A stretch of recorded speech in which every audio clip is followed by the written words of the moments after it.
So just to squeeze a few more puns in there, I think we're the first speakers on the auto tech stage talking about driverless vehicles at a conference called Collision.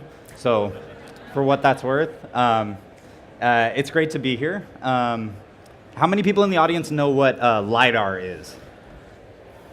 Oh, cool. Okay. Awesome. Well, I thought for the rest of you, it might be good just to jump in a little bit into kind of what the core technology is that the company Quanergy is working on.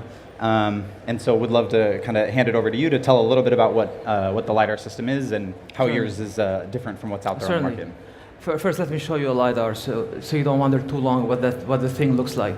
This is our solid-state LiDAR. Solid-state means it has no moving parts. It's a laser-based sensor that maps in 3D the environment around it.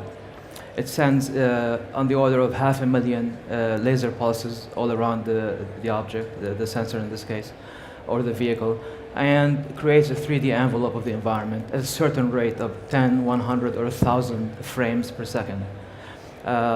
With the envelope being very tight, you can do classification of objects, track them, and have a very good understanding of the environment. So this is the hardware is the eyes, and then the software or the AI is the brain, and we do both. This core technology has been super important. Have you guys ever seen the videos of the DARPA Urban Challenge where they have the cars that drive through the city? That started in the mid 2000s, and LiDAR has been a core component in making those successful. So most of the folks who are working on autonomous vehicles have LiDAR systems implemented. And speaking of DARPA, actually, this work goes back to my DARPA-sponsored PhD in the early 90s. There have been two main approaches for autonomous vehicles. I would say kind of the Google approach, which has been basically straight to level 5 autonomy. A level 5 autonomous car is one that doesn't have a steering wheel, so there's no way for the user to actually take control of the vehicle. Most of the other automakers and technologists have focused on a more incremental approach, so going through level 0, which is sort of the average car that you would have bought about 10 years ago, all the way up to level 5, which is that full autonomy. So the example that everybody thinks of is Tesla, which today has autopilot, which is, depending on whose definition you listen to, somewhere between level 2 and level 3, which means that you can operate it on the highway, and just based on the sensors on the Tesla itself, which actually doesn't have a LiDAR, but just based on those sensors, you can use kind of this lane keeping and collision avoidance, doing the relatively what we call the simple tasks of autonomous vehicles. So I would love to kind of get your opinion on these two different approaches, not necessarily on LiDAR versus no LiDAR, but more on kind of straight to level 5 versus this more incremental trajectory that most of the automakers are taking. Well, Google went straight to level 5 in the spirit of their moonshot program. They're pushing the envelope, that's what they do. In reality, practically and commercially, you'll climb from level 1, 2, 3, 4, 5 gradually as the technology, hardware and software, and the legislation support deployment. We and our customers, whether it's the automotive components or system integrators, such as Delphi, Bosch, and others, and the car makers, we are all very careful. We're erring on the safe side in terms of when we decide that something is ready before deployment.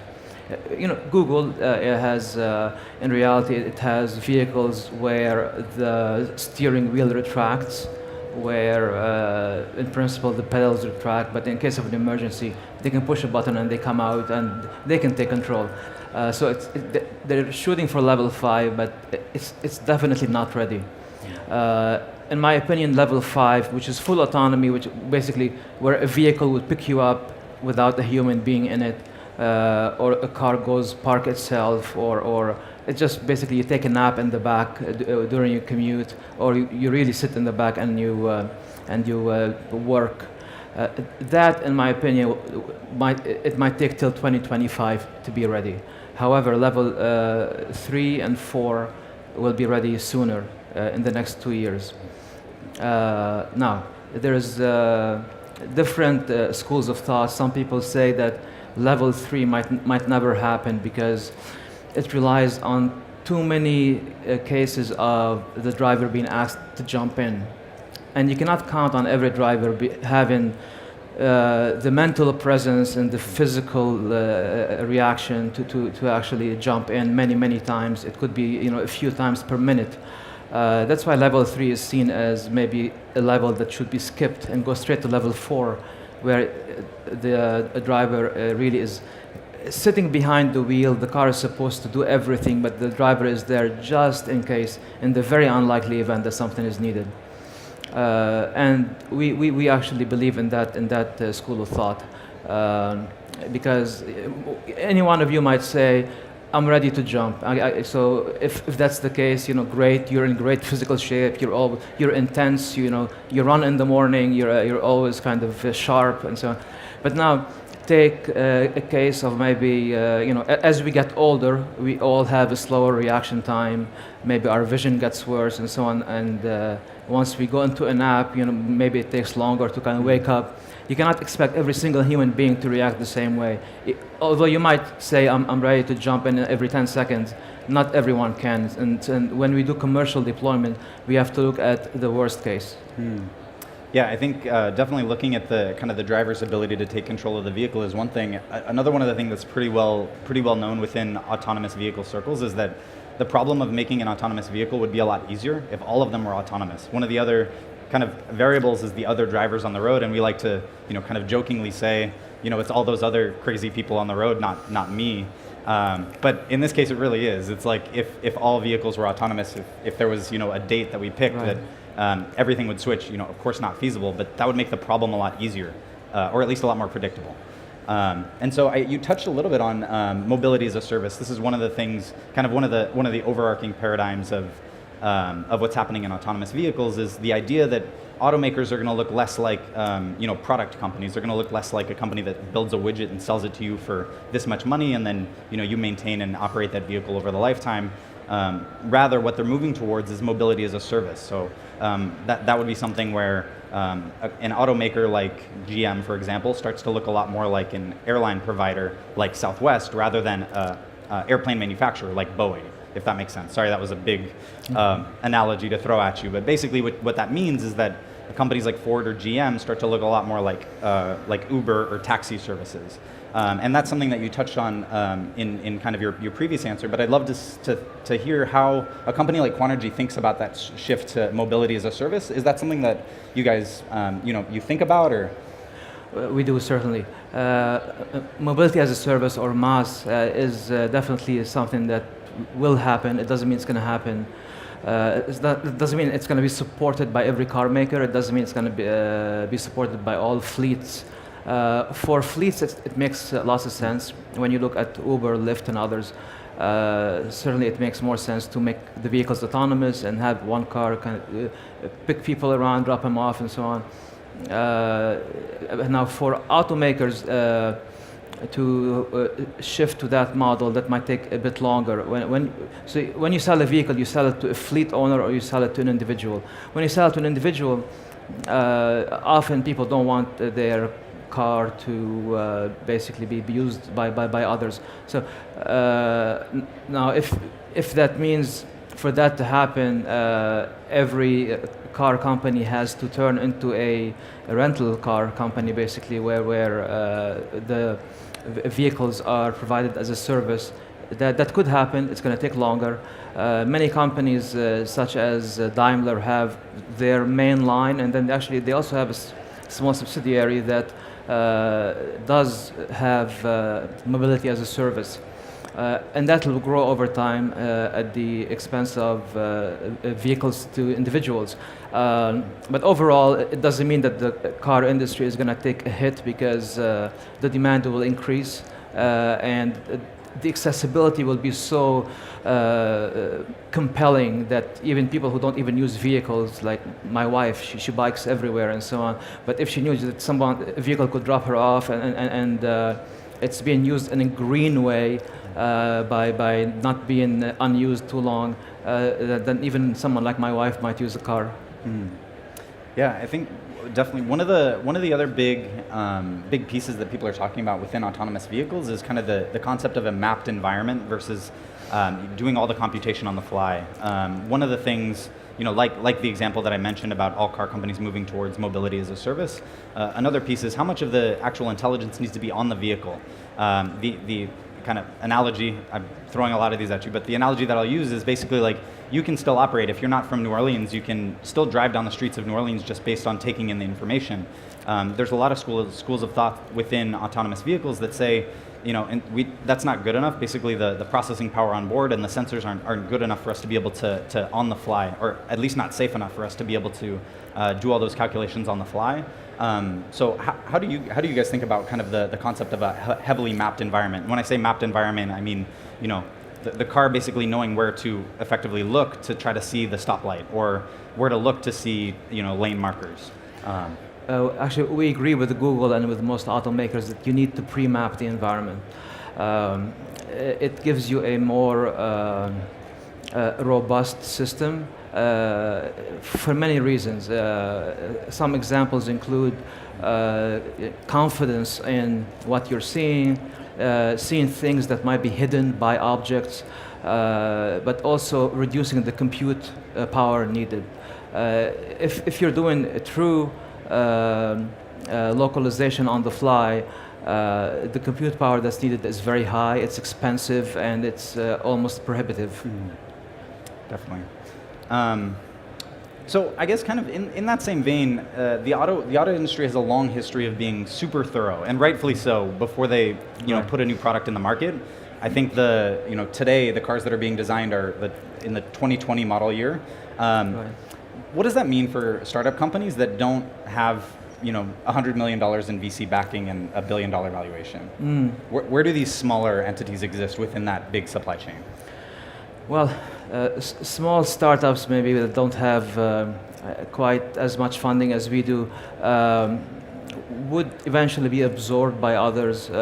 It's very difficult to be relevant in the automotive space without the right resources. It's not something you can whip together and go with something that's good enough. As you said, the solution has to be done and tested in a thorough manner, and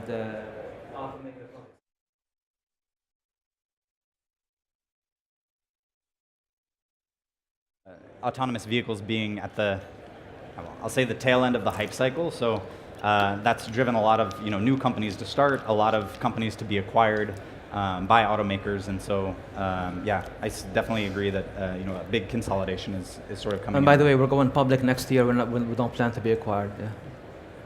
Yeah. So next thing I'd love to jump into is there has been kind of a changing of the guard within LiDAR systems themselves. So there's sort of the old guard, the stuff that we mentioned in the DARPA Grand Challenge, Urban Challenge. And sort of there's what I would call like the second wave, including Quanergy in that group. And there have been a few others that have popped up. I'd love kind of just to chat a little bit about what has been the transition. This LiDAR is a technology that pretty much everybody agrees it needs to be in autonomous vehicles, and yet it's been still very slow at being rolled out. Right. And so would love to get your thoughts about why that is and sort of what's going to change in the next couple of years. The technologies that would meet performance, reliability, and cost requirements are rare and take time to develop. We've been working on this for 27 years, since I started my PhD and developed this chip for DARPA. A company that started to exist 6-9 months ago and whipped together a LiDAR from off-the-shelf components, by shining a laser on mirrors and collecting the light that comes back, they will get something that's called a LiDAR. However, in terms of reliability, confidence in the data, in terms of cost, if they want to achieve long range and so on, that's not there. So they might achieve range and detection, but however, dependability, reliability, and cost are not there. It takes a very long time to make a technology that's worthy of being automotive grade and worthy of being in autonomous vehicles. It's our lives, the lives of our loved ones that we put in vehicles, and we don't take this lightly. We see as our mission, basically, we describe our mission as basically doing 5 things: save lives, save space, save time, save energy, and save cost.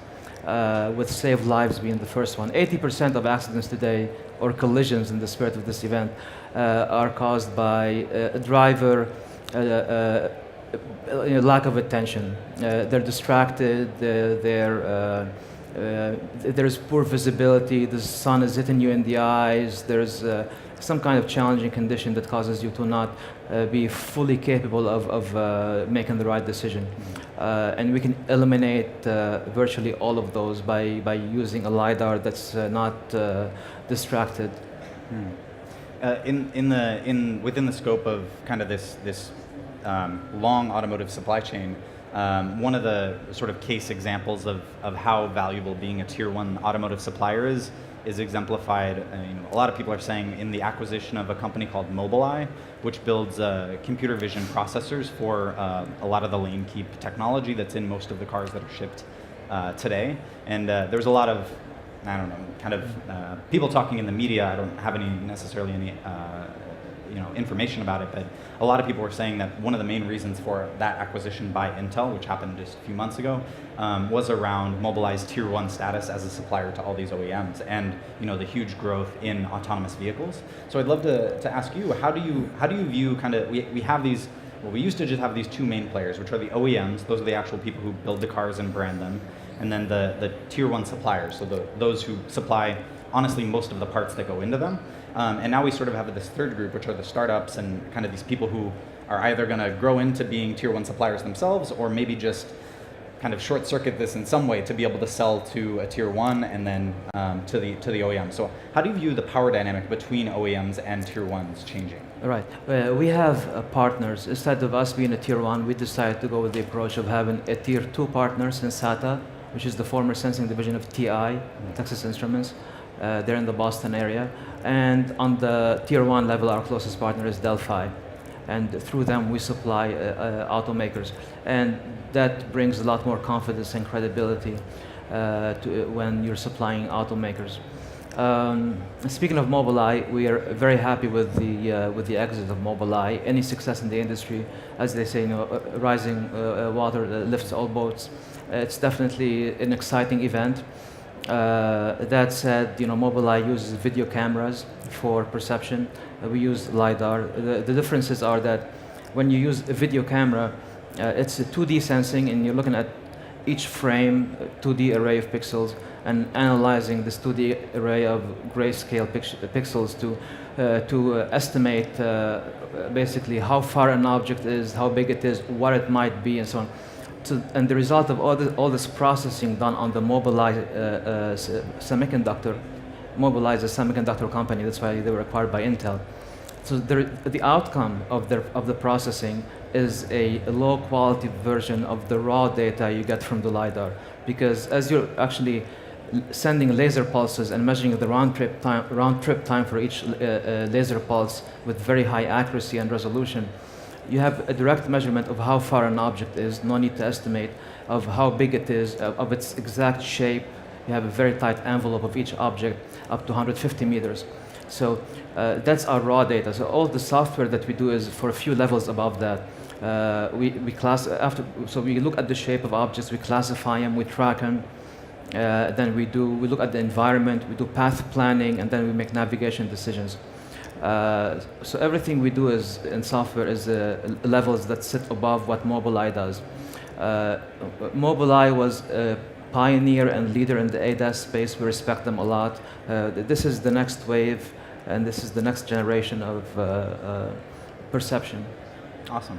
In our last 30 seconds, I'd love to just close with what do you think are some of the most important questions about autonomous vehicles that people aren't asking right now, so that I can take notes for next time I host a panel like this? Sometimes, people look at a technology and maybe in a pitch, one might show, beautiful visual graphics collected by, 3D sensors. The question is, how reliable is the data? What's the lifetime of the product? If it's based on moving parts, do they get stuck? And when they get stuck, is it eye safe? And fourth question is, what's the cost? It's very important. If there are fundamental limitations, for instance, you cannot work in silicon, you have to work in gallium arsenide, that's a factor of 1,000 in cost.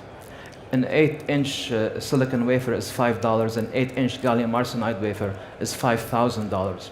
So people who don't ask these questions and they get enamored with some visual, with some beautiful graphics and visuals that are colorful, are missing the point about whether it has the potential of being deployed in volume in vehicles.